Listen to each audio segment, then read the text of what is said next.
Froggy's back. Froggy's back. Froggy was in the last episode. I know. He went a courting. Did you hear? Froggy went a courting. He did right. Uh-huh. Uh-huh. Mm-hmm. Froggy went a courting. He did right. Uh-huh. Uh-huh. Froggy went a courting. He did right. I don't know. End. Well, something was by his side. But we'll never know what. It's a mystery lost to the ages. Chocolates? Yeah, chocolates by his side. If he's courting, he better have some. Gordon, he did right. Flowers and chocolates by his side. Uh-huh. He better have some chocolates if he's courting. Because if he's courting. Did you ever see that Tom and Jerry cartoon where it's like Jerry's uncle or something? Was it like an episode of something or like it was a separate show? It was a cartoon. Like a series, like a spinoff? Like Joey after Friends? No. This was a particular Tom and Jerry cartoon. Like an episode. Like yeah, I guess. Okay. But it wasn't like a half hour. There was an uncle? He had an uncle. Jerry the Mouse had this uncle who was like a cowboy. Oh, wait. And he had this sounds so familiar. A hat that covered his eyes, and he had a big bushy mustache, and he had a little guitar. And he would sing. And he would sing, Frogger went a courting, he did right, crambone. What's that last word you said? Crambone. What is it? I don't know. It's the only time I've ever heard it was this little cartoon mouse singing it. That's a not safe for work, if you ask me. Crambone. NSF, it does sound now. NSFW. I will say on the harsh light of day. It's like when you see like a Disney where they're like, there's penises in the poster. Ew, what the fuck, guys? What were you doing? Why did they do that? Why did they do that? Was it on purpose? Was it someone like trolling them? Like a disgruntled employee? I think that's, given what we know about the history of Disney, that's very likely. I hope they're treated better now. I got to be careful because I work for Disney sometimes. Yeah, I hope they're treated well. Everyone seems happy that I encounter. I want to work for Disney. All right. Well, guys, this is the this is the podcast. This is a podcast. It's called Stayfhomekins. Because we're still staying the F home. Do you know what's weird? Until we get our damn vaccine. I'm so used to not syncing up with people on Zoom that when we said that at the same time, it was unnerving to me. Oh, it wasn't delightful? That we're actually, no, I've gotten used to things being out of sync. Oh, really? Yeah. Interesting. I'm an interesting guy. Huh. We're your pandemical podcast. Yeah. My name is Paul F. Tompkins. My name is Janie Haddad Tompkins. I'm a comedian. I'm an actress. We're married. We live in Los Angeles. This is L.A. City of Stars. Remember, this is L.A. No. What is you know, Sheryl Crow. All I want to do. I don't remember that part. All I want to do is I'm sitting on Melrose having a beer. I like a beer buzz early in the morning. Oh wait, what are the words? We nailed them. That's it. Put them in any order you like. And she's like, "This is L.A." Don't you remember that part? That's the best part. I don't. Really. It's pretty. Good part. I like the song. I like the whole song. Mm-hmm. You know. Until the sun comes up over Santa Monica Boulevard. Bo-doo-doo-doo-doo. Bo-doo-doo-doo-doo. I got my weekend water. Only had one sip, y'all. So bear with me until I get my buzz on. Yeah, we're like punchy and tired.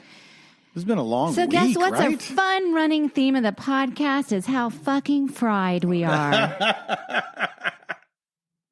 I mean, fried. I mean, fried. I mean, to tell you, fried. I mean, if, like, I could legally change my name to Burnout, and it would fit. Would that be your first or last name? I think my first. You keep everything else? Just call Burnout. Burnout Haddad Tompkins. You can call me Bernie for short. Oh, Bernie. I like Bernie for a lady. I think I know that's a cute. Bernie. I know a lady Bernie. I've known some lady Bernies in my day. Do you know what I realized the other day is I've never met a penny that I didn't like. I don't know many pennies. I've known a few over the years, and everyone that I've ever met, I have enjoyed. Interesting. He's a nice person. Yeah. Interesting. I need to think on what that name is for me.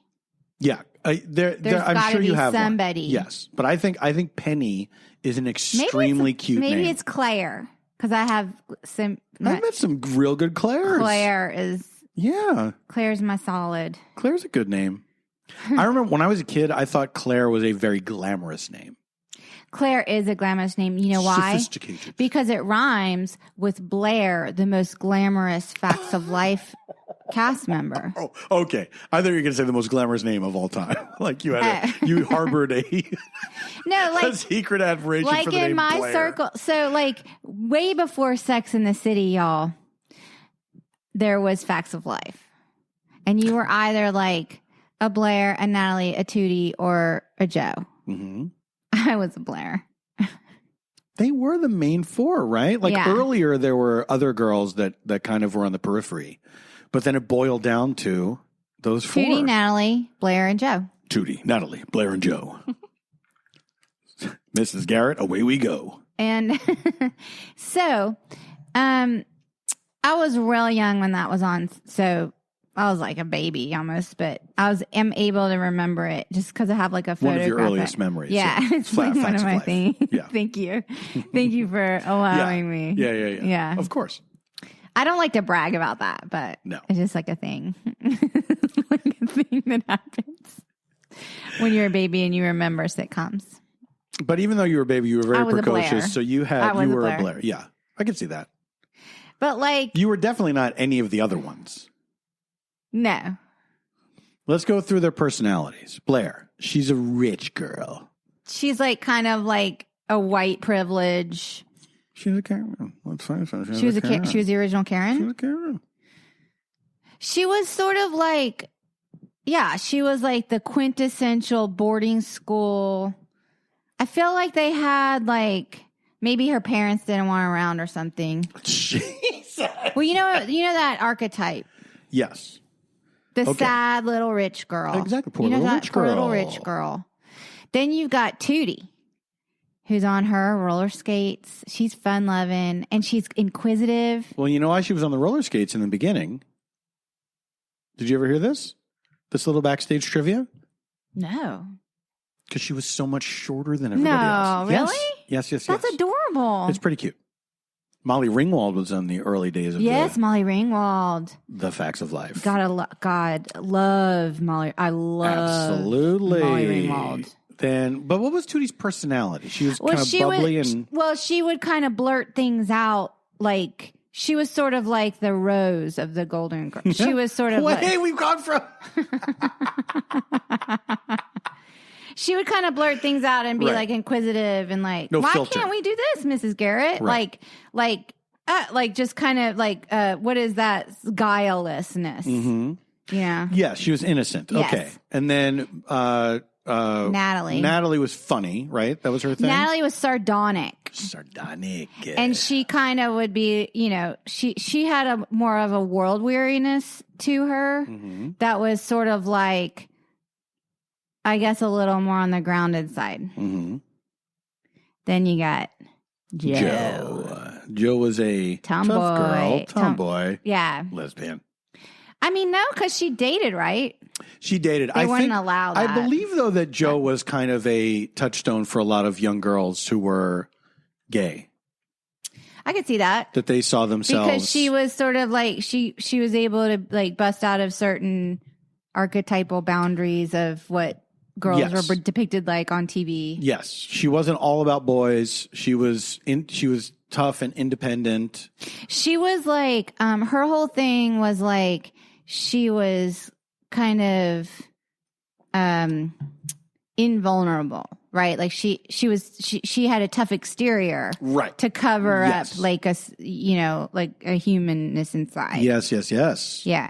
Which is also part of that journey. It's like there's a certain amount of hiding that you do. And she was like, didn't she like have like a motorcycle and stuff. She must have had a motorcycle. She must have. But I do feel like there was, okay, so like the central relationship to me of the show was the tension with Blair and Joe. Yes. Because they were like the yin and the yang of femininity, right? Like it was sort of like... And privilege. Yes, like you either right, because she was not like a rich girl. Joe was not. She was not. She was not of means. She might have had like a scholarship to get there or something, or was selected somehow. Exactly. Yeah. I think Mrs. Garrett believed in her.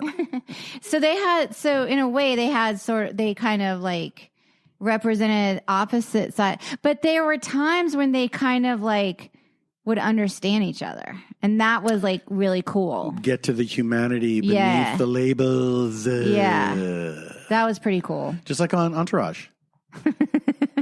Now, who are you?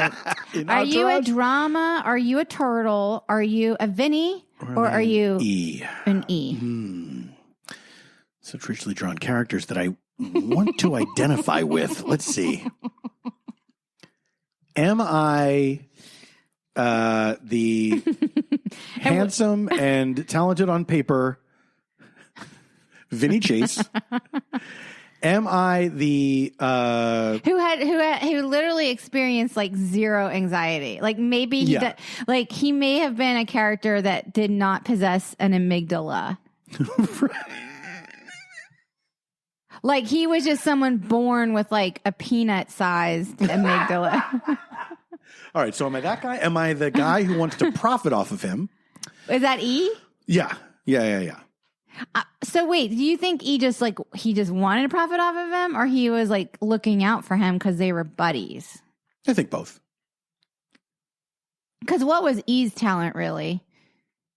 Just making phone calls, hanger-onery. Yeah, making phone calls. But then we get into the brother, Johnny Drama. Right. He was kind of less handsome and less talented brother. And he who was being carried along. And they wrote him kind of like thick-headed, in my opinion. Yeah, like they made him kind of dumb, stupid. Yeah. I don't know. But he was also gross. He was gross, or were they just all gross? Yeah. That's what I'm saying. Yeah. So he was just fitting in. I mean, honestly. Yeah, no, this is a world where gross is not gross. Where gross is just normal. Okay. Which is, that's life. I know, for but sure. I have a watch-along idea for it. I'm already saying no. If it is in any way related to the current topic, the answer is no. And then finally we come to... Turtle. Come on, Turtle's the best. He's the best one. I mean, I guess. He's the one who just was like... Talk about damning with faint praise. So he's an entrepreneur. Oh, he was an entrepreneur? He kept having ideas. They made their own vodka or whatever, remember? I like that about him. He's enterprising. All he needs is the attention of his famous friend. And I think an investment from him, right? Oh, yeah. Was he always like asking for money? Yes. I think he always wanted to be put in. He was always requesting to be put into situations where he could try to get money from people with money. Okay. Yeah. Okay. These are the 4 male archetypes. Wait, that's what y'all got. You know what I'm saying? I know. If you look at any other show. I got Facts of Life. I know. I got Golden Girls. Facts I got of Life, Golden Girls, Sex and the City. And you've got Entourage? Yes. You get. Don't forget How to Make It in America. No, that's not the same thing. You're right. The 4 archetypes. Yeah. What are the other ones besides Entourage? To have sort of the 4 archetypes. Okay, you got Happy Days, right? Where it was like Fonzie was cool. Yes. Richie was earnest. He's like the audience surrogate, essentially. Yes. Ralph Mouth is the class clown. He's the jokester. Right, and Potsy is dumb. He's horny or something? he was not that horny. Oh, Fonzie was horny. No, Potsy always had girlfriends, I thought. They all always had girlfriends, but they weren't particularly, they didn't talk about making out and stuff as much as the show as it became famous for what we all think of as Happy Days. Fonzie was the one who was constantly talking about hooking up. But it seems like there's a lot of 4 women shows, and I'm not feeling like it's coming easily to us about the male. I wonder if stuff. if there's a show that predates Facts of Life that is the template for that idea, because it really does. You can see it in the Golden Girls, and you can see it in almost Designing Women a little too. Yeah, you draw women, like sure. a line. You've got it, aligned to Designing Women. That they're strongly defined then characters. Girls on HBO. Okay, let's break down the characters of Girls. The thing about Girls on HBO, because they were modeling themselves up to the way that it was being marketed at the time was a millennial Sex in the City. The way that it was being marketed, and not a Gen X Sex in the City, but like a millennial one. Right. So you've got Hannah, who is completely unrelatable. So she's very like sort of entitled. That's like her whole thing is that she's entitled and she doesn't understand. But she also kind of like, she has like an arrogance, which is funny. I mean, that's a comedic trope, right? It's sort of an arrogant person in a cruel world. Right? That is like a funny clown character. Like if you're distilling it down to clown character. Absolutely. And she had all kinds of like sort of anxieties and, I believe there was like a season where they talked about her like obsessive compulsive. Yes. So she had sort of like all of this stuff, even though she went through the world entitled and arrogant. Right? Yeah. Then you've got, now we're going to remember their names. I just remember like I'm sorry. Gemma. Are we going to remember their names? I watched the whole damn thing. Wait, so okay, let's name them first. Gemma, she's the British one? Jemima Kirk, who doesn't actually have a British accent. Well, because she's got her whole family is kind of coastal, like she has like British parents, but she admitted that she does not. But actually have a British accent. because her sister doesn't. But Gillian Anderson, has both American and British in her. Yes, but we're not talking. We're not talking about her. But I'm saying it's a similar thing where it's like split family. It's not that similar because it's not. No, they were on. She and her sister, whose name I do not recall, were on Busy Phillips' talk show. And she admitted on the talk show that she puts on the accent. Okay, well, I guess she just doesn't. It's a wild clip. It's out there. But there's a British parent involved, right? Or British parents involved? I think so, but they were raised together and the one does not have. Well, neither of them has an accent. Okay, well, anyway. This is not a Gillian Anderson situation. What was her character's name on Girls? No, Patricia. It'll never come to me right now. Like, I would need to Google it. Jemima Kirk. Yeah. Her character was sort of like dealing with addiction. Remember? No. She had like a whole thing. You know what's funny is I think I've watched every episode of Girls. I don't know if that's true. I haven't missed many if that's true. She had sort of like a wild party streak. Mm-hmm. Like that was her character, was that she's kind of like hedonistic. She didn't seem to be in the show as much as the other ones. She wasn't in the show as much for some reason. Okay.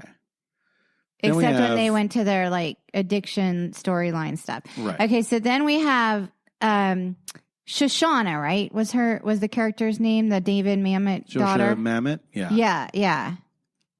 And her whole thing. Yeah, because they called her Shosh, right? Yeah. And her whole thing was that she had a bit of a type A edge. Like she maybe came, from money because she had like her own apartment that was super nice, but also needed to find a professional way. Right. Because it wasn't like she was set. Yeah. From what I could tell. Yeah. Am I getting all this wrong? I can't wait till all the listeners start piling in with like, you're way off base. Start now. If you're listening to this, don't even wait for us to finish. Start tweeting at us now. Get your fingers ready. Stayfhomekins on Twitter. Just start telling us. how wrong we are. All right, so she had sort of like a type A thing, and she was kind of like, in my memory of this show, she was the better friend to people. But maybe I'm wrong. Was she a dick at some point? Like, all of them are kind of dicks at some point. They all seem to continually be unhappy with each other, in my recollection. But Shosh, for some reason, had her life together more. Yeah. Herself together. I'm saying, like, compare it to Sex and the City or even Golden Girls. Mm-hmm. I don't recall a lot of scenes where the four of them were hanging out together as friends. They would like end up at parties at night kind of a thing. And then someone would get lost. Yeah. But Sex and the City was like at least once an episode. Well, they had their regular brunches. Yeah. And that was the thing. And in Golden Girls, they lived together. So. Golden Girls, they lived together. And then there was Brian... Allison Williams. Williams' daughter. Yeah, yes. And her character was... Her character was sort of like, from the way, in my memory, and I'm going to mess this up, that she kind of came out of their school experience or college experience as being this sort of golden girl person that was beautiful, and then ended up kind of having like no identity. Floundering. Yes. Yeah. That she sort of came out like, maybe everyone looked at her like she was like the homecoming queen. She wasn't the homecoming, but I'm just saying, like, you know, the type, yeah, the sad homecoming queen type that you think, oh, she has the boyfriend, she has the looks, she's taller than most people, you know. She don't have to wear roller skates. She was in like Brooklyn. 7'1". But then when she kind of went out into the real world, she sort of lacked identity, and it made her kind of toxic to be friends with. Mm-hmm. That was sort of like, which now that I'm talking this out, these are the four archetypes.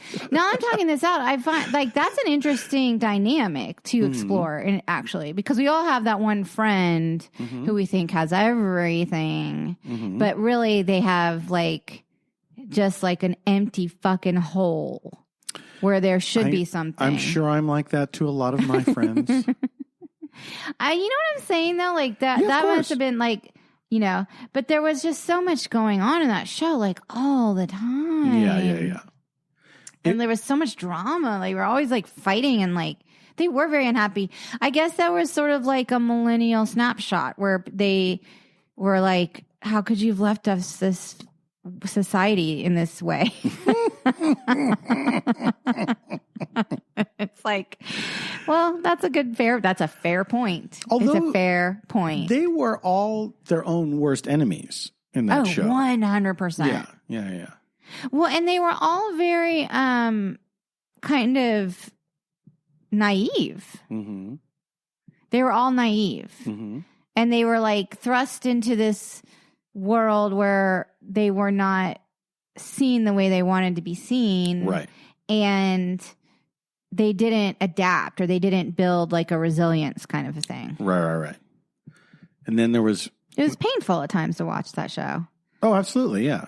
It was frustrating. It could be frustrating. I really thought I loved Lena Dunham's acting in that show. Like I find her style of acting very watchable. Like she has a natural quality, an organic realness. Yeah. That is a compelling watch. Like I think she's a good actress. I feel like it's making me realize that, like, I thought everybody was good on that show. I thought everybody did a good job. Everyone did a good job. I didn't mean to minimize other people. No, I wasn't saying that. Adam Driver, come on. Yeah, I wasn't saying that. I'm saying that I think that I reached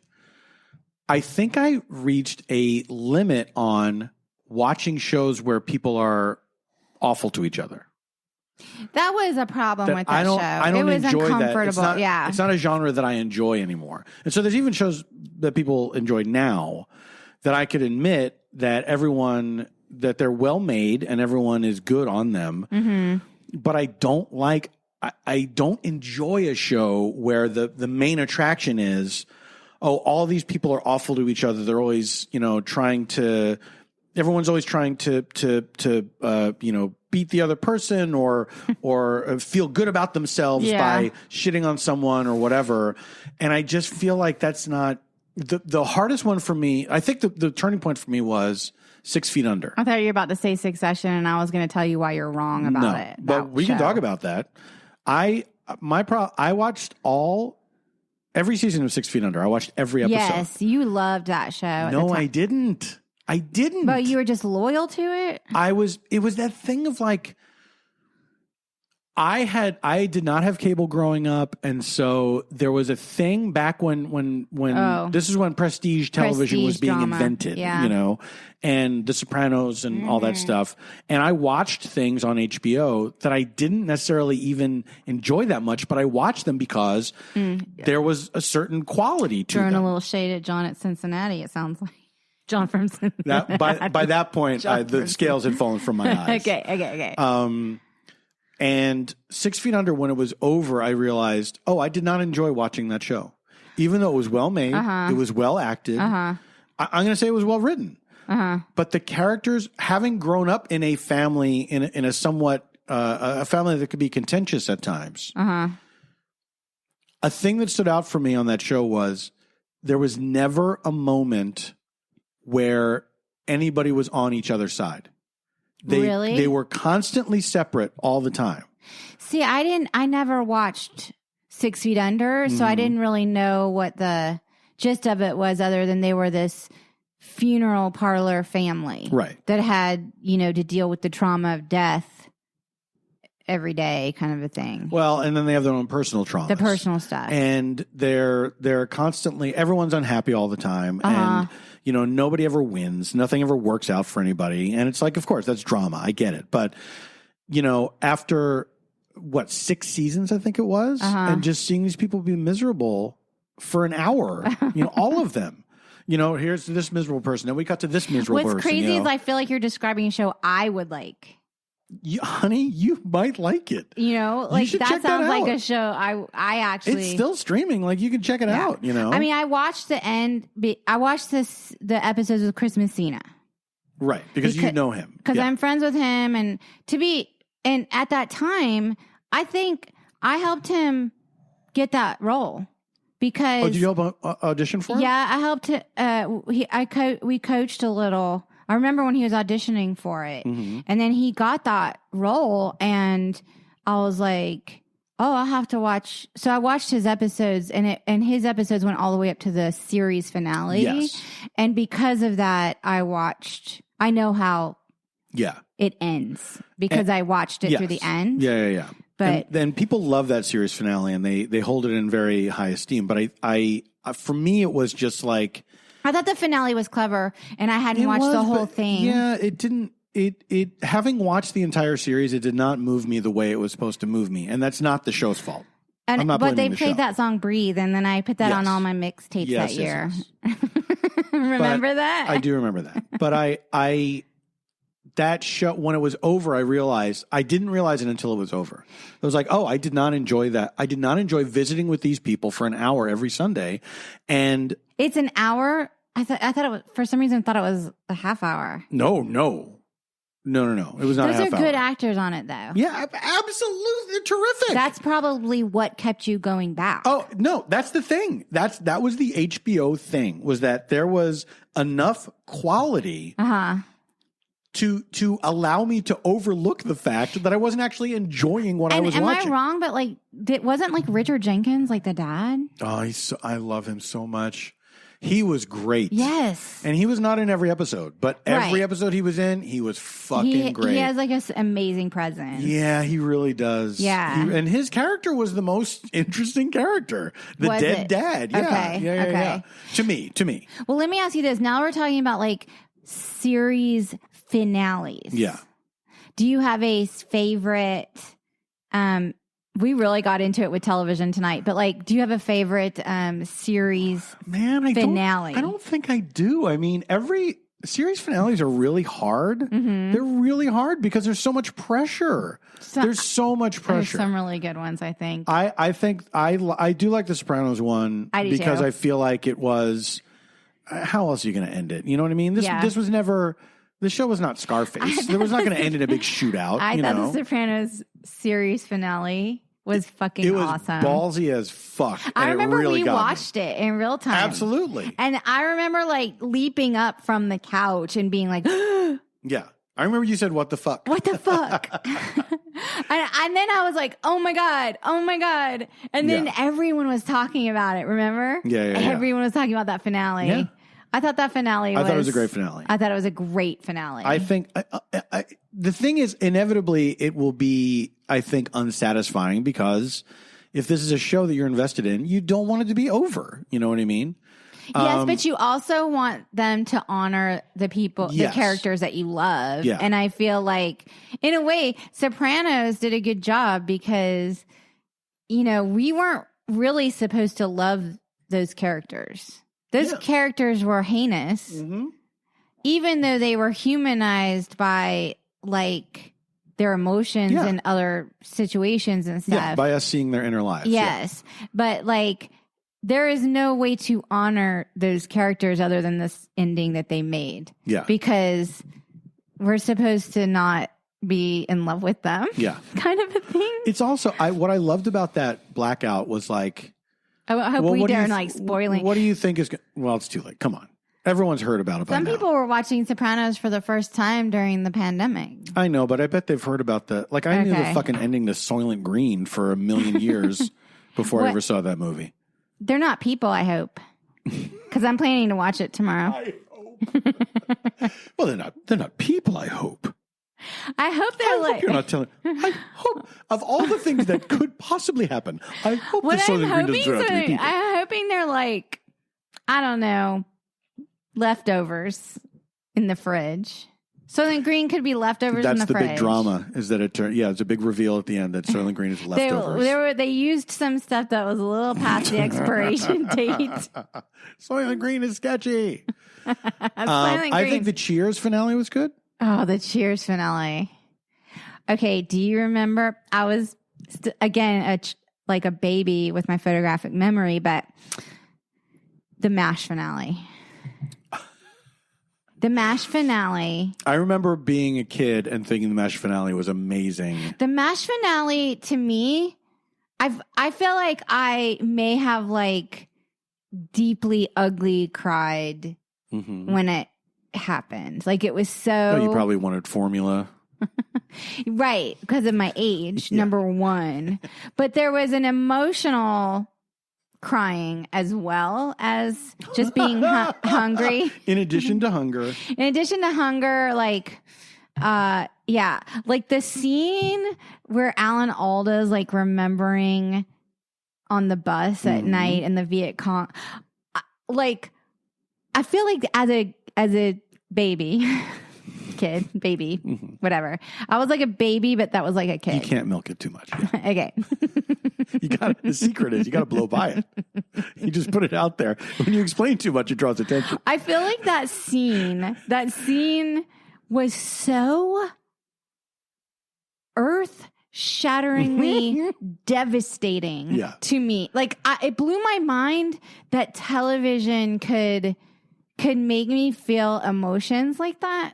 I feel like, in a way, like maybe like now that I'm saying it out loud, the MASH finale maybe ruined me for television. Like it made me like for a television. Finales?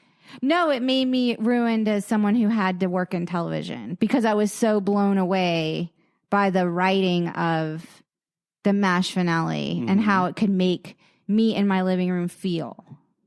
Here's what you got to know. Now I'm like an actor. All you millennials and zoomies, this is what TV was like for us.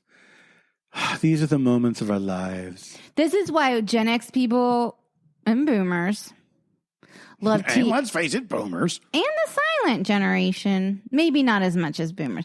But like... You mean like the greatest generation? Who's the silence generation? Silence in between boom and great. Ugh, weird. It's like boom, silent, great. Are they all dead? Boom, silent. No, my dad's silent. Oh, sorry. Sorry, Mr. Haddad. Because he's 80. He's 80, but so he's not boom. No, I get it now. But he's not great. Yes, I get it. Okay. But all his siblings are greatest. Okay. Anyway, my point is this. This is why we are obsessed with television, because we grew up with the television as our moral compass, as our babysitter. It taught us and it was everything. It was the only thing. Yeah, there were no phones or no phones. We got to take a break. We'll be right back. Pop quiz, hotshots. What do you do when your boyfriend's mother is poisoning you? Or when your Airbnb host dies? How do you handle a narcoleptic grinder date or make a perfect cup of coffee? Well, don't ask me. Instead, ask Rana and Brian. Our dear friends Rana Glickman and Brian Safi host a fabulous advice podcast from the Carriage House in Marblehead, Massachusetts, with the answers to life's problems, both big and small. We listen to this show every week. We have it with our coffee on Wednesday morning. It comes out on Tuesday. We listen Wednesday mornings, and it starts our day off right. We love this show. It's always funny. The guests are always great. And the questions are always interesting. New episodes come out every Tuesday, and each week Rana, Brian, and a special guest take real questions and give thoughtful, hilarious, and heartfelt advice. Guests have included Conan O'Brien, Margaret Cho, Naomi Ekperigin, Trixie Mattel, Bridesmaids director Paul Feig, Lauren Lapkus, Lamorne Morris, and yes, Paul F. Tompkins and J.D. Anna Tompkins. Here is your call to action. Ask Rana with Rana and Brian is every Tuesday, free, wherever you get your podcasts. Tell them the Homekins sent you. We are happy once again to be sponsored by Usual Wines. Usual Wines, wines for the modern drinker. Each bottle is 6.3 ounces. That's a heavy pour, or about a glass and a half of wine. So no more pouring wine down the sink when you don't want to finish the bottle. Because of the single-serve format and bottle design, Usual is always fresh, so no more flat bubbly or stale rosé. The wines are low carb and have 0 grams of sugar. Usual has a red blend, a rosé, and a sparkling white wine called Brut. They also have Usual Spritz, a low alcohol that's 8.5% ABV, low calorie wine spritzer that's made of sparkling wine and guava juice, like White Claw, for grown-ups. Each serving has just 83 calories. Go check out their website at usualwines.com and use our discount code stayfhomekins for $8 off your first order and try your first glass on us. Usual Wines. This was an ad for it.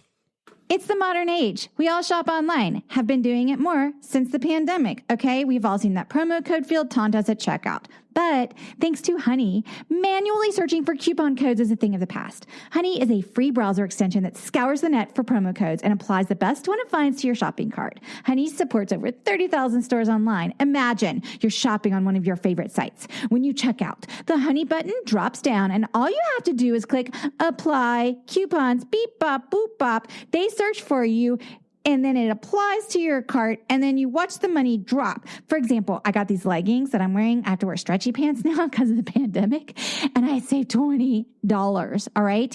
Honey has saved 17 million members over $2 billion. If you don't already have it, you could be missing out on free savings. It's free and installs in seconds. So by getting Honey, you're doing yourself a solid and supporting Stay of Homekins. So go to joinhoney.com/homekins. That's www.joinhoney.com/homekins. We're back. I barely sat down in my chair. I hope you enjoyed our sponsors. We're very excited about Ask Rana and Brian. Yes, we love those guys, and please do. If you haven't, check out their show. It's so much fun, and we listen every week, as I said in the ad. We really do, yeah. And there's reasons why we love Rana and Brian that we can't go into. Sorry. Okay. We each have one of their kidneys. So today I was reminded, it's funny that you say that because. Oh, thank you. I was reminded of, remember in the before times Does anybody remember the before times? By the way, I feel like I'm in like a dystopian nightmare movie where it's like, I don't remember the before times. I know. There are aspects of it that do feel that way for sure. Well, I have a group of girlfriends, you know, shocker. And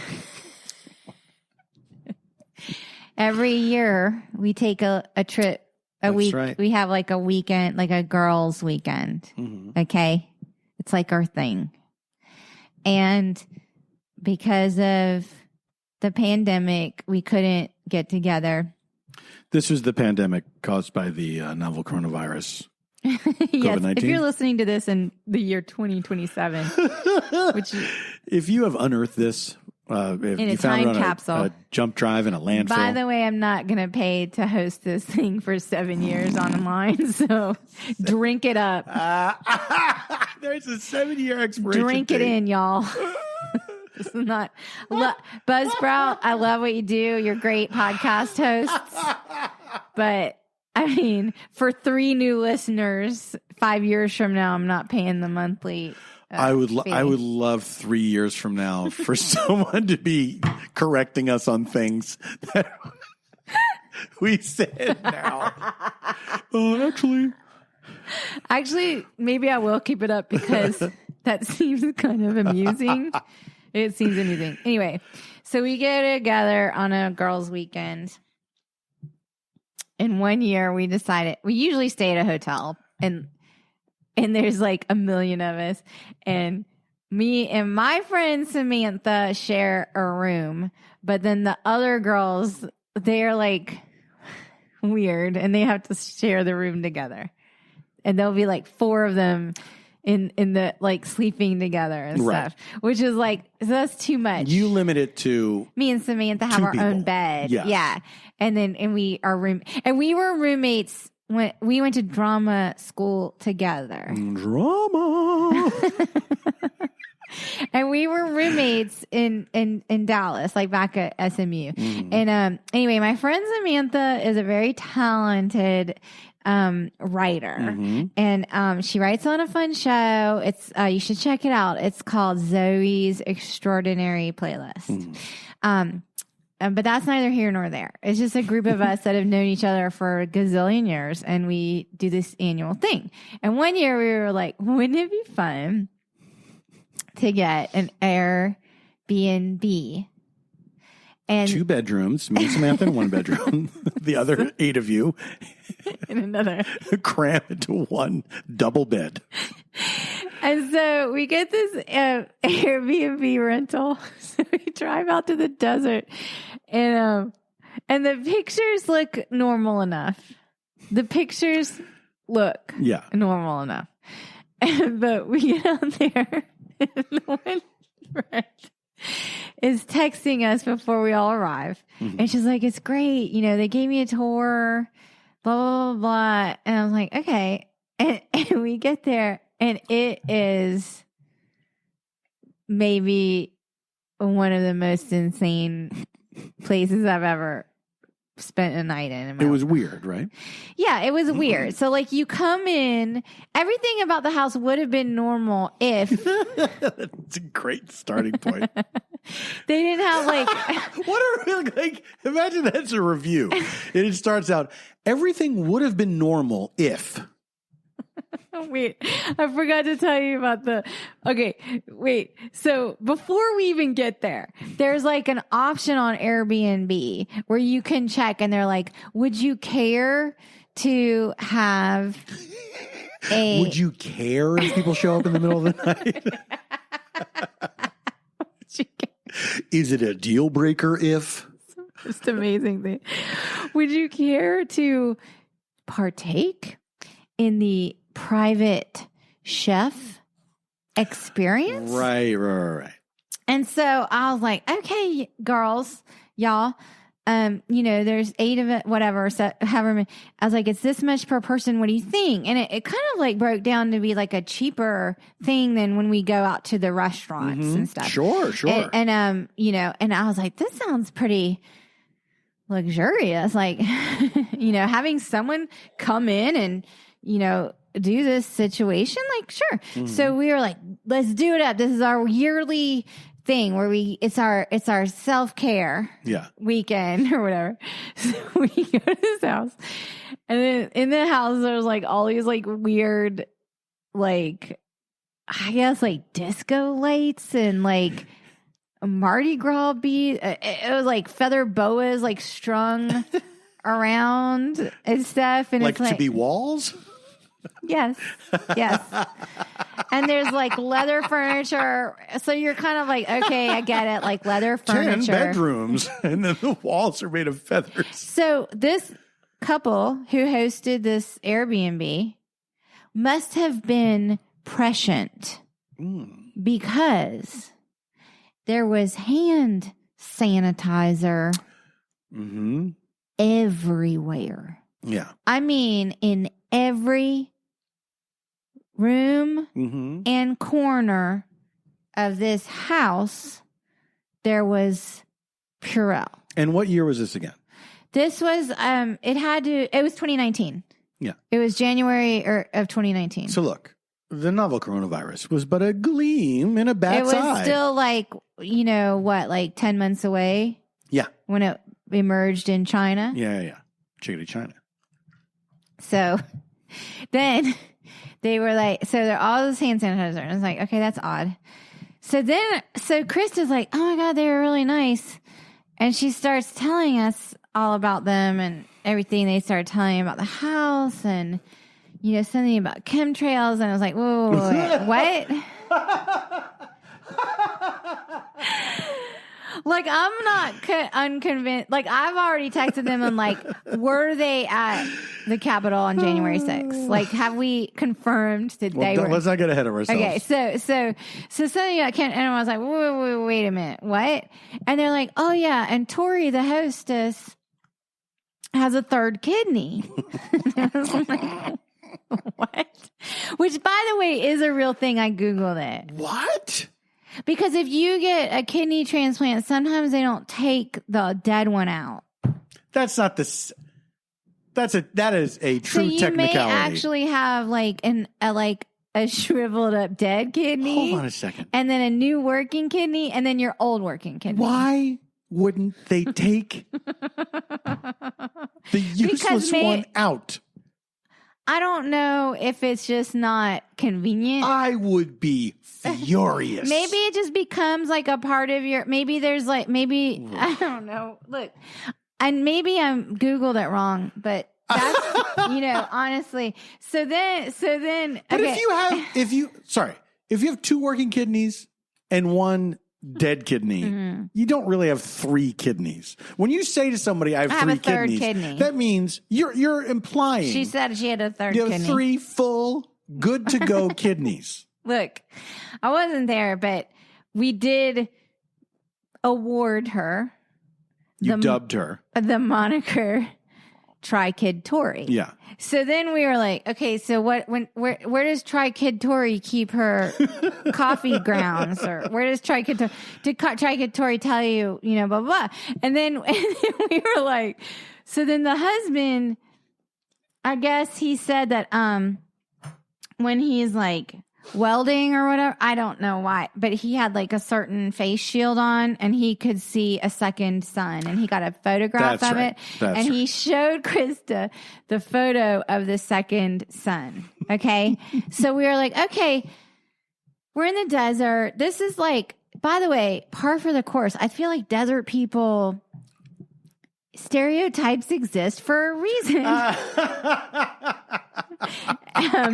Every now and then, some people was sort of out there, whatever, and they were lovely and nice, but they overcharged for what they gave us because this house was not good. So anyway, it was clean and we had a lot of hand sanitizer. Mm-hmm. And then at night, the toilets lit up in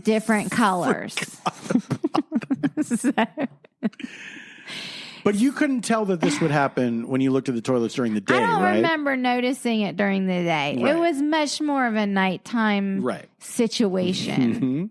And so all the toilets were lit up. And the types, you know how you have like books on your shelf and you can kind of tell what kind of a person's, And you're like, a normal person.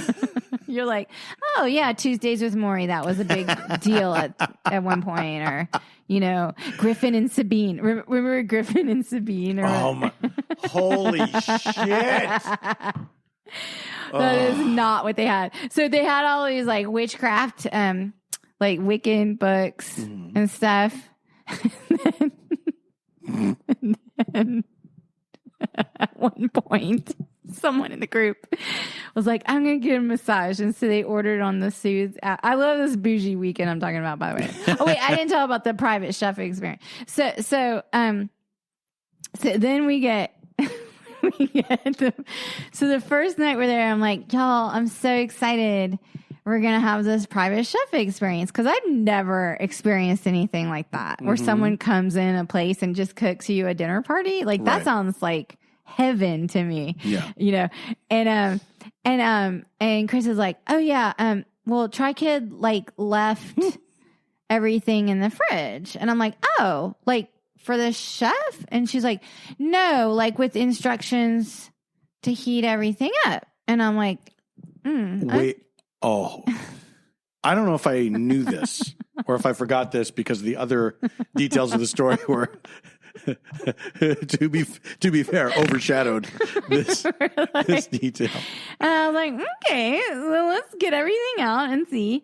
And it was just like foil trays of like taco filling, like from the Vons, like not from the Vons, made from the Vons. Like they bought a jar of salsa, of like they got some ground beef, Vaughn's brand, right, and then they bought like a plastic bag of like hard shell tacos, and like, and this is the private chef experience. Yes, yeah. There is even stretching it to the limit. But there is no chef involved that is not way, you. Like, I'm not against like a fun. I'm not against like a awesome like homemade Mexican dinner. Of course. Like, but I'm like at this point I lived in Texas for 3 years and now I live in California. And if you're not gonna have a homemade salsa accompany something, or even homemade. If this is your private chef, if this is the private chef experience. And also not even like homemade tortilla, like not even like rolled out. Like I'm not saying that's easy to make. I'm saying like a chef could make that. That's what we thought. Yes, the word chef is key to this. Put it this way, I wished we had ordered Chipotle delivered, right? Because Chipotle actually has better food than what this was. Right. And also like their salsa, so much better. Okay. Yeah. I'm just saying. I'm not like the private chef experience. So that was a little bit unexpected. And then then we're like getting through our weekend and we did have a nice dinner out on Saturday night. I mean, come on. I mean, yeah, you get what you pay for. We always have the one dinner out. That's like our thing is like the one dinner out. Yeah. And cause like normally we'll roll in and just like eat at the bar of the hotel we're staying in and get like cheese fries or whatever. And so then we were leaving on Sunday. What happened to the massage? Oh, the massage. So someone ordered massage on the app, like the massage app, like the Soothe app. And the guy came in the house with his massage table. And he was like, he looked around and he goes, how much are you guys paying for this place?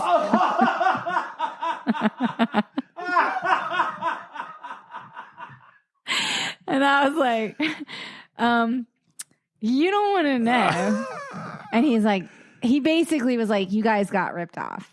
He was like, you got ripped off. Like, he's like, half an hour from here, you could have had like a mansion in a country club or whatever, you know, for the price. He's like, this is ridiculous. Where there weren't cameras in all the walls. We like to stay. Oh, and I forgot to tell you that each room was themed. But, oh, yeah, that's right. But they were only themed by like one knick-knack. So like one room was like the like Mardi Gras room, and I guess or one room was like Day of the Dead, and there was like a knick-knack. Like a sugar skull in there? And yeah. And then one room was like Mardi Gras, and there was like and then one room there was like a weird clown paint. I don't know what theme that was. Was this all in the booklet? Yes, yeah. I think it was. And I was like, oh, okay, this is this one. This is Mardi Gras. And, you know, whatever. And this is like we're negotiating for beds. Here's the thing I love about Airbnb booklets is the level of passive aggression. Oh, and you're like not allowed to play music outside. Like you're not. And by the way, the rules, and if you want the pool heated, and they ask you like, do you want the pool heated? Oh, Cuckoo, you haven't been here in such a long time. Cuckoo has come out during the breaks the last few episodes. Yeah, Cuckoo's so back. Cuckoo. Y'all, Cuckoo's back. Y'all, Cuckoo's back with a vengeance. Cuckoo's back and Cuckoo's back. Y'all, Cuckoo's going to give some trouble in that clock tonight. Cuckoo! Y'all, you going to the Piggly Wiggly Cuckoo? Cuckoo, thanks for stopping by. We got extra Cuckoo because we started so late tonight. Yeah, we did. Paul Bye, was Cuckoo. doing a nice thing. Okay, so you were doing a nice thing. You did a charity show. Thing. You did the charity show, and anyway. So okay, so the guy was like, "Y'all are ripped off," and I was like, "Honey, I know, I get it. Just we got to move through this somehow, like because this is what day."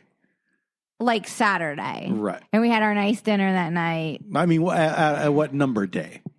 How long had you been there when this guy showed up? We got there. It's always a week. It's only a weekend. Yeah, we already knew. After the private chef experience, I think there was no doubt. There was no doubt in our minds.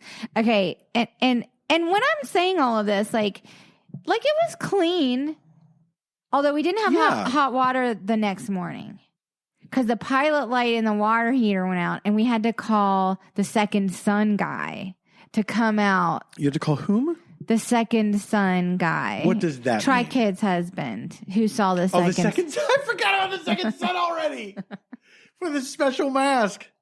I know which mask it is because it has this dot on it. They basically, I used my iPhone to show them pictures, and they talked me through how to relight the pilot light on the hot water heater, and then we had to wait half an hour to have the hot water. Yeah. And that was another thing, is the pool, like, here's the thing with these Airbnbs in the desert, is like, the pool is not heated. Yeah. Like, you have to ask. You have to be like, yeah, we're actually going here because there's a pool.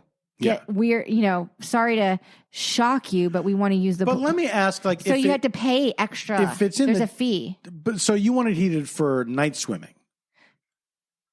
Because during the day. No, during the day it's not warm enough because it gets so cold in the desert at night. It never heats up, and like you have to have a heated pool. So even if it's hot out there, this is January. Oh, that's right. That's so true. We're not talking about like the dog days. So it might get to like 80 degrees the next day, but we're talking. It could have been like 35 overnight. Gotcha. And it doesn't even get to 80 until like noon. I said, gotcha. Well, I want to explain how the desert works to people. Don't. So this is the pièce de resistance. So we find this is the final day. Ooh la la. We're like packing up to leave. I can always say that this group of friends I'm in, we have so much fun and look forward to this weekend together every year. That this is not like, even if it was like a subpar pampering experience, it's still, that's really not the point of, that's not the ultimate goal. I mean, there is a relaxation part of it, but we also just like to be together. Well, yes, the 8 women in 2 rooms makes me realize that the goal is to have fun and be together. Yeah, it's like we make one another laugh. Yeah. And we talk all year long. Like we're on like a thread. Oh yes. Like and like all day long. So anyway, because like Samantha's actually one of my best friends. She started this whole thing. like back in, I want to say 2014 or something. But like, so we're all packing up to leave. And one of our friends, Erin, her shoes had gotten pushed under the bed. So she's like looking for her stuff to pack. So she gets down on her knees and looks under the bed. And we're like out in the backyard, like waiting for everyone to leave. And she comes running out of the house and says, y'all, look what I just found under the bed. And she pulls out one of those, you know, when you go to like a fast food restaurant and they give you like a plastic woven oval shaped basket. Yes. And then it'll have like wax paper in it, the fries in it. And then at the end, when you dump everything in the trash, you have to put the basket on the pile and the tray. Like, I'm explaining Chipotle or whatever. So anyway, I got Chipotle on my mind this week. And then the basket is cleaned and then it's reused for the next customer. Well, TriKid had her own basket. And in the basket under the bed, it was filled with charcoal briquettes. What? But witchcraft. Hold on a second. And then didn't it turn out all the beds had them? I can't remember. Yes, I think. Yeah. Well, I think yes. Then we were like looking around, and all the beds had them. Yeah. But then I was like, "What is this? What Wiccan spell is it?" You know, like I'm like Googling. I guess some websites This will help you grow a third kidney. Some websites are like, it helps with odors. Sure. And then like that's the best case scenario. But then if you like coal under the bed, just like coal under the bed. And then coal under the bed. And it'll be like, this is to ward off like whatever. I'm not. Oh, really? I'm not kidding. I swear I found, and I might have been deep Google diving at this point because we were like, what is happening? Where are we? Yeah. Who are the, like, is this Rosemary's like, I don't, you know, like, I don't even know. Like, but I have to say, 2019, we stayed in a hotel. And it was a nightmare. Because there was a motorcycle convention booked that weekend. Oh, that's right. They did like a parade and everything. I forgot. And in the middle of the night on Saturday night, one of those fucking drunk assholes that like they were passing them on the way back to their room, and there were like men like pissing in the plants. Sure. Like absolutely. in the, you know what I mean? In the hotel lobby. In the hotel like court. Yeah. Absolutely. On the way. And someone pulled a fire alarm at 3:00 in the morning. And it was like woke me from it. And I think I had gotten dehydrated that day. So I wasn't feeling amazing. So I kind of fell asleep earlier while they were all talking, chattering and stuff. So I was in a dead sleep. And they fucking pulled that fire alarm and I was furious. I'll bet. We got a free night. Because you got a free night. Hey, we're sorry about that. When we checked out, are you kidding? This place was crawling with debauchery. Yeah. Like, it was like, the fuck? I mean, we were like, we came here to have a boring weekend. We were supposed to be the worst ones here. And they like wouldn't let us park because they had like a fair in the parking lot and stuff. We had to like, and we're like, no, we're paying guests. We have to park here and stuff. And it was like, I don't get it. Like what? But they did like refund the night. But also like didn't sleep. So we were mad. Yeah, we were grumpy. Would you tell the you go girl story in the elevator? Oh my God. I hadn't thought of that in so long. Oh my God. I don't know why this story appeals to you, but it is okay. I feel like I get it on every level. So it resonates with me on every level. I get it. Okay. Yeah. So I'm I have a resume of appearing in weddings. Yes. Janie has been a bridesmaid in wedding parties many We're talking double digits. We're talking double digits. Yes. Her friend Aaron made it the subject. He wrote a play. He did write a play, but I don't know if I was the inspiration, but I definitely played that part.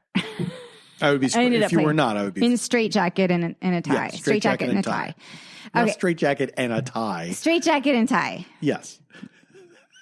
Right? Yeah. And then Rebound and Gagged was the sequel. Oh, which I never seen. Rebound. Yeah. All right. Anyway, that's neither here nor there. I used to have a theater company.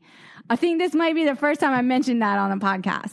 It's come up before. Oh, it has. Yes, but I had a theater company for 5 years. It has nothing to do with the story. Tell the story. Okay. We're running late on time. Oh, we are? Okay. So it was my friend Jenny's bachelorette party, who, by the way, was at the house, the TriKidTory. But this was years ago. I want to say it was like 2008. It might have been 2007 because her wedding. Picture it in your minds.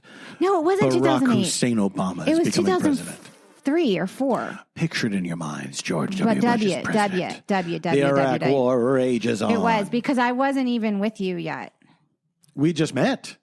We had just met. Because I got so drunk at their wedding and I was calling Neil from another guy. That's who introduced us, by the way. Yeah, okay. Okay.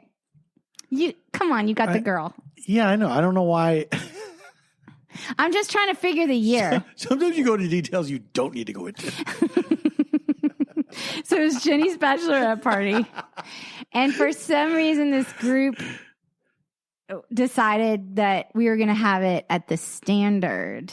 No, is that the name of that place? Downtown. The Standard Hotel downtown. Yeah. And there's and this is even if it's not that, it's a place like that. In 2003 and 2004. And there's a rooftop pool, and it's sleazy. It's clubby. It's it's one of those where there's a DJ in the lobby starting at 3 p.m. And the Standard had the girls in the fish bowls. The or whatever, one on the right? Sunset, but we were downtown. That had the rooftop pool that looked over all of downtown. They would have a young lady in a glass booth in the fucking lobby. Yeah, behind modeling the desk. Yeah. By the way, the Standard they closed. Oh no. Yeah, it was they never got to fix their sign. There's an upside down letter in it. All right. So anyway, this is a sleazy clubby, and again, there's I don't know, 6 or 7 of us in one room. We're all sharing this one room. And we're I'm in my early 30s at the, it's late 20s, early 30s. Everyone's right. We're all broke. We all brought beer in from, we went to Trader Joe's and snuck it in. I mean, that was a big deal, sneaking it in, to the room. Because you're not allowed to have outside stuff or whatever. Is that true? I don't think that's true. No, it was at that time. In your room? Yeah. Fuck that. Yeah. Yeah. And so we're all we're going to party and it's going to be so much fun. And,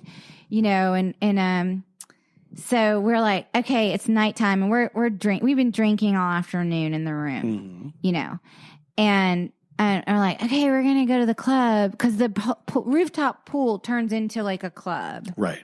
And you can only really go if you're staying there, but that's not really true. You can kind of go. No, exactly. But it makes it seem like you can only go, And so we're we're going to go and we're going to wear, and one friend, Kelly, she's drunk. Okay. Mm-hmm. And she's we're going to put on our bikinis and we are going to put on our makeup and we're going to fucking go up there and have the night of our lives. And I'm and I'm buzzed at this point. And I'm okay. So then I was okay, I'll put on my bikini. I'll fucking put on my bikini and my makeup. Have this night of my life. This is Jenny's night. It's her night, And so we're putting on our bikinis and putting on our lipstick and spraying our hair up to fucking high heaven, you know. And we start prancing out, swinging our hips.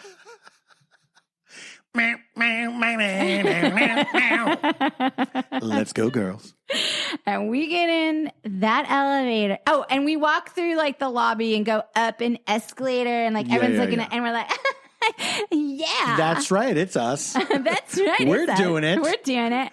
Then we get into the next phase, which is the elevator, and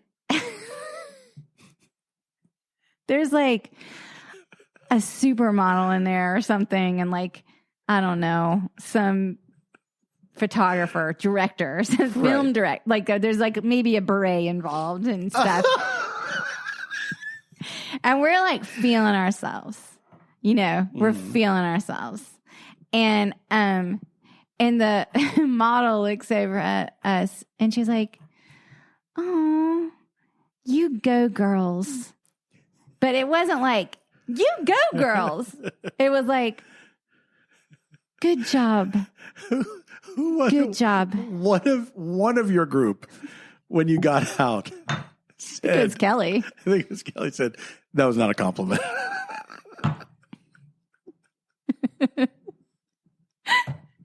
But then, like, there were shots involved. Of course. And somehow, like, we spotted Kevin Federline, and we were like, and we were what like, a squalid evening. And we were like, she's getting married. She's getting married. And like, I want to say we like maybe drew on Jenny's boobs with like lip line. I can't remember. Like, I want to say you definitely did. And I want to say like, I definitely jumped in the pool because then I could cover my half naked body from Giselle. You know, like I was like, this is not like, I don't belong here. I don't belong here. Right. Like we did not belong there, but like we were doing it anyway. And then I just remember like when we checked in, it might have been me because I may have been in charge. This sounds like it was me. I'm going to make it me. Is that when we checked in, because I was like, everybody owes, you know, $37.53, you know, and I was like, do not under any circumstances drink that bottled water over there. That is not. This is when you check in. Yeah, this is before we're like drinking all day and all night. And the supermodel was like, "Oh, that's see, sweet." the way I remember it, she was like, "You go, girls." Oh wait, she may have been that. I like it seemed very encouraging, and then when you go, girls, when you get out, you're like wait a minute, we're doughy. we're untoned and doughy, and not wearing enough clothes for this place, and it's like what I love about what I love about it is like I get it. She's right and wrong at the same time. She's also like not mean because it's true. But she probably just shouldn't have said anything. We're in this this elevator ride was interminable from the fucking right. Okay. Anyway, so I'm like, don't drink the bottled water. Don't drink that. That Fuji water is like $8. Okay. So don't drink it. So we're all like strewn about the room, like passed out here, there, everywhere. This is the next day. The next morning. Yeah. So the sun comes creeping up through the shades of waking people up, stirring, and Kelly wakes up, and she's like, we're all hungover, but she's like so hungover, and she's like, fuck it. And she grabbed a virgin water and she like opened it and started chugging it. And I'm like, no, like in slow motion, like, stop. And then I'm like, well, it's $38.56 a piece. Why should everybody else? We have to pay for Kelly's Fuji water. I don't know. No, I don't know. I'm putting an epilogue on it. All right. I'm sure she taking some dramatic license. She maybe paid for. Look, this is a long time. This is like a long time ago. Were we ever so young? and then Jenny got married, and she got her first vaccine. Jenny got married. She got her first vaccine shot today. First vaccine. She's immunocompromised. And she's immunocompromised. And in Texas. This is my favorite song. Please keep singing. No. Please. We got to wrap it up. Do you have any recommendations? Why? I'm fucking beat, man. Yeah, me too. I got to get away from a microphone. This is my third podcast of the day. Yeah. And a Zoom show on top of it. I know. You booked yourself solid, man. Yeah. This is a long You know what? day. You need a booking agent. You need a home booking agent. You need someone who does your home booking. Here's the problem is that everything happens on the same day. There's plenty of days where nothing's going on. I don't know what to tell you about that. No one does. Anyway, do you have any recommendations? Did we watch anything new? Did we see anything new? You've been binging Better Call Saul. I know, never saw Better Call Saul, and I'm like, I love Breaking Bad, y'all. So I think, and I was telling a friend this, I think my resistance to watching Better Call Saul at the time it came out is because I was still grieving I missed Breaking Bad. Yeah, and it felt like I couldn't. I had a similar experience. I didn't watch Better Call Saul until after it had been on for a couple years. Oh, you went because I was late to the party? Because it was so soon after it felt like it was so soon after Breaking Bad. And I was like, I don't know if I want to just dive into an adjacent show that I don't know if it's going to be as good. I didn't. It's as good. It's a different. Yeah, it's great. And also, by the way, it's its own show. It's a totally different tone. Yeah. And I didn't know that it was going to be the case. Can I say I wouldn't say totally different? I find it more comedic. It is. You know what? It is more comedic. I agree with you, honey. You wore me down. I find it way more comedic. I find I'm literally obsessed with and I loved him in Breaking Bad, the character of Mike Ehrmantraut, but Jonas Banks, who plays Mike Ehrmantraut. But now that they are showing sort of his backstory, which we only got really snippets of it in Breaking Bad. Right. I think he might be one of the greatest characters ever written for television. Oh, it's such a great character. Like, hands down, that character is so well done. You tell him to stay away from my granddaughter.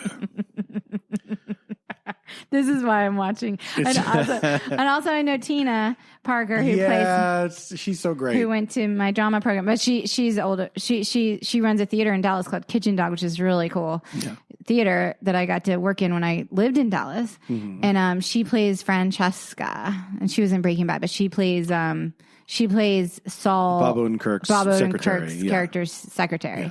And it was so exciting because I'm finally on the season where she appears, and I lost my mind.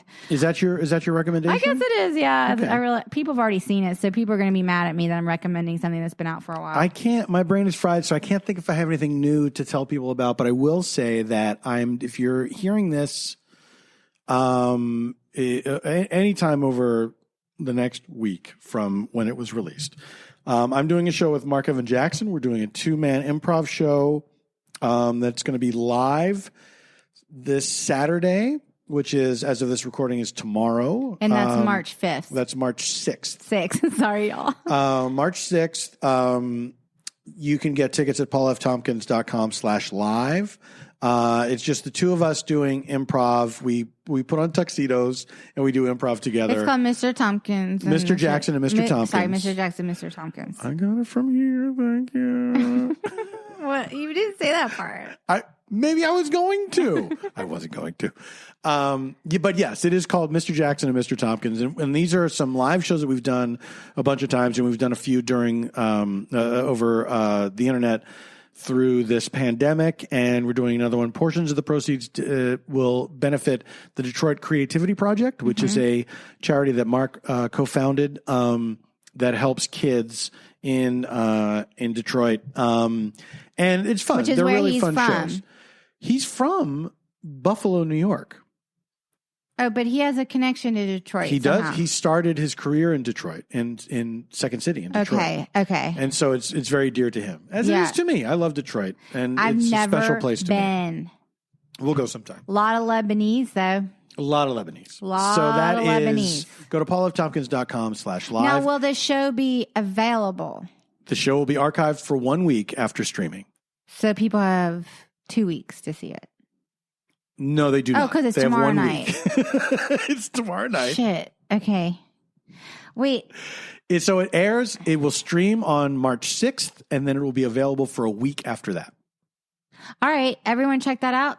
I did want to mention something. It's not a recommendation, but I meant to mention it earlier when Chipotle came up. This is unprecedented. Is that I saw that they're coming out with makeup that is the color of Chipotle everything. makeup? Yeah. Wait, what? They're coming out with makeup that's the color of everything that Chipotle makes? Yeah. I just want to, because there's a big topic of conversation.